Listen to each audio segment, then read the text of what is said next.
Hi, my name is Kimberly Schreiber, and I am your instructor for the course entitled Marketing and Advertising Ethics. This is hour 3 of the ethics game show. So if you still need a few more ethics hours, you can pick up hour 1 or hour 2. The ethics game show is a fun and interesting way to get your ethics hour. So stay tuned for the preview.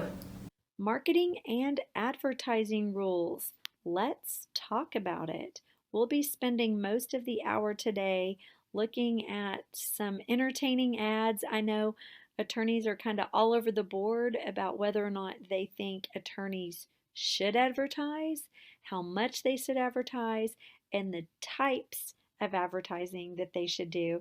So let's get started with what I would consider a relatively controversial ad.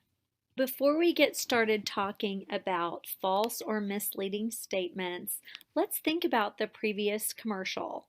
As an attorney, think to yourself, do you agree that attorneys should be advertising on television?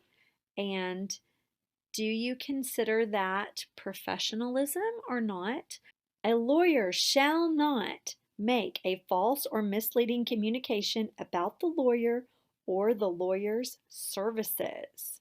And so the ethics rules are extremely clear that we need to be very careful when we are advertising so that people in the public, the local community, do not get the wrong idea about the type of services that we're offering or what we're allowed to offer or whether or not we're certified or things like that. A communication is false or misleading if it A. contains a material representation of fact, B.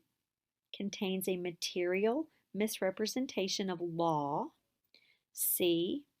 omits a fact, or D. any of the above. So the answer is D, any of the above. So everybody in the room got it right.